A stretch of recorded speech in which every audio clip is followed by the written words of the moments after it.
আমাকে পিছন থেকে এসে জড়ায় ধরছে, জড়ায় ধরে যে স্যার স্যার আমি তো এখন ভালো হয়ে গেছি। ছেলেটা তখন একটা মাদ্রাসার শিক্ষক হয়ে গেছে। মানে এই যে নেশা থেকে ফিরে এসে একটা মাদ্রাসার শিক্ষক হওয়াটা, এটা শুনে আমার ভালো লাগছে। ক্যাম্পেইন করতে গেলে আমি একটু, যেমন প্রত্যেকটা গ্রামে কিছু মুরব্বিদেরও মুরব্বি থাকে, ওনাদের জন্য আমি কিছু ভিটামিন ফাইল নিয়ে যাই।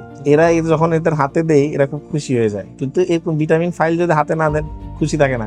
এটা একটা শিক্ষার জায়গা, যে এই জন্য তাদেরকে খুশি করার জন্য নিয়ে যাই। আমার ইচ্ছা হচ্ছে যে অল্প খরচের মধ্যে মানুষ যেন চিকিৎসা সেবা পায়, এরকম একটা প্ল্যাটফর্ম তৈরি করা। এখন আমি মানুষ ছোট, আমার চেষ্টাটাও ছোট, কিন্তু আমার ইচ্ছা যে আমার এই ছোট প্রচেষ্টাটাই আমি যতটুকু পারি করি। এরকম করে যদি সবাই করে তাইলে প্ল্যাটফর্মটা একটা সময় অনেক বড় হয়ে যাবে। এই জেনারেশন মাদকাসক্তি কিন্তু দিন দিন হচ্ছে এটা আরো বাড়তেছে, যার কারণে হচ্ছে যে মাদক নিয়ে শুধু আমার না, এটা সবারই কাজ করার উচিত। এই মাদক প্রতিরোধে সবারই এগিয়ে আসা উচিত। তো এই বিষয় হচ্ছে যে আমি আমাদের রিহ্যাব সেন্টার গুলোতে মেডিকেল অফিসার হিসাবে কাজ করি।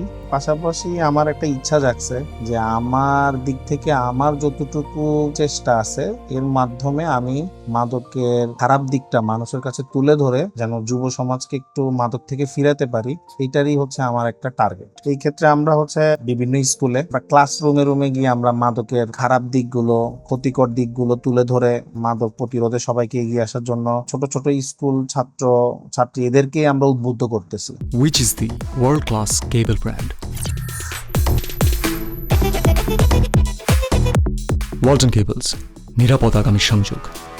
আমাদের একটা হেলথ ক্লাব আছে, ঢাকা গোরান হেলথ ক্লাব। হেলথ ক্লাবের উদ্দেশ্যটাই হচ্ছে আমরা প্রত্যন্ত অঞ্চলে মানুষের কাছে একটু চিকিৎসা সেবা পৌঁছিয়ে দেওয়া, প্লাস হচ্ছে এই যে যুব সমাজকে মাদকের ক্ষতিকর যে প্রভাব আছে এখান থেকে ফিরিয়ে আনা, বাঁচানোরই হচ্ছে প্রচেষ্টা আমাদের। আমি হচ্ছে যেমন 2021 সাল থেকে, মানে করোনা পিরিয়ডের পর থেকে আমরা এখানে 50 টাকা টিকেটে রুগী দেখতাম। তখন আমি হচ্ছে অন্যদের আন্ডারে বসতাম। তো সেখানে আমার একটা ইচ্ছা ছিল যে আমাদের এই খিলগাঁও, গোরান, ভুইয়াপাড়া, মেরাদিয়া এই এলাকাগুলোতে ঘনবসতি খুব, কিন্তু মানে লো ইকোনমিক জোন, যার কারণে হচ্ছে মানুষ আসলে চিকিৎসা সেবাতে খুব একটা বেশি উদ্বুদ্ধ হয় না। দেখা যাচ্ছে যে এতে মানুষ অনেক ক্ষতির মধ্যে পড়ে যায়। আমার ইচ্ছা হচ্ছে যে অল্প খরচের মধ্যে মানুষ যেন চিকিৎসা সেবা পায়, এরকম একটা প্ল্যাটফর্ম তৈরি করা। এখন আমি মানুষ ছোট, আমার চেষ্টাটাও ছোট, কিন্তু আমার ইচ্ছা যে আমার এই ছোট প্রচেষ্টাটাই আমি যতটুকু পারি করি। এরকম করে যদি সবাই করে তাইলে প্ল্যাটফর্মটা একটা সময় অনেক বড় হয়ে যাবে। আমি চাই যে সবাই করুক। সব ডাক্তারই হচ্ছে ডেফিনেটলি ডাক্তার মানব সেবক, সব ডাক্তারেরই হচ্ছে মানব সেবা করে,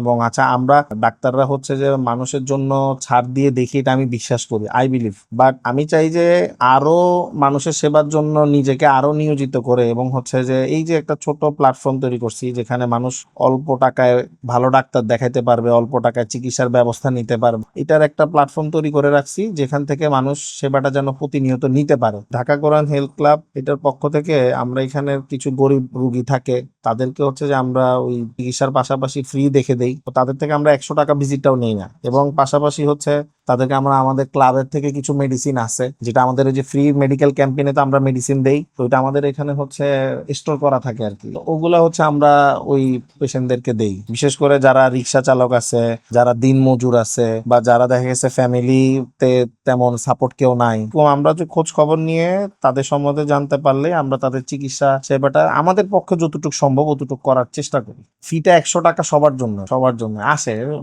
অনেক দূর থেকেও লোকেরা আসে, ভালো লাগে, ঠিক আছে, সবাই হচ্ছে দোয়া দিয়ে যায়। তারপর হচ্ছে 100 টাকা টিকেটে ডাক্তার দেখায়, তারা খুশি হয়, স্যাটিসফাইড হয়। একটা ছোট্ট ঘটনা আছে, সেটা হচ্ছে যেমন আমি যখন রিহ্যাব সেন্টারে ছিলাম, এটা ছিল মালিবাগে, প্যানেসিয়া নামে একটা রিহ্যাব সেন্টার।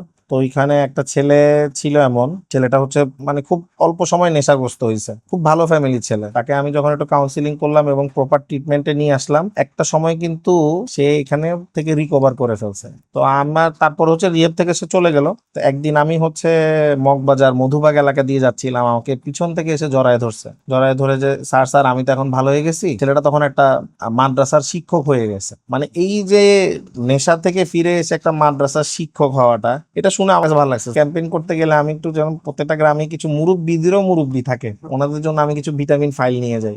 এরা যখন এদের হাতে দেই এরা খুব খুশি হয়ে যায়, কিন্তু এই ভিটামিন ফাইল যদি হাতে না দেন খুশি থাকে না। এটা একটা শিক্ষার জায়গা, যে এই জন্য তাদেরকে খুশি করার জন্য নিয়ে যায়।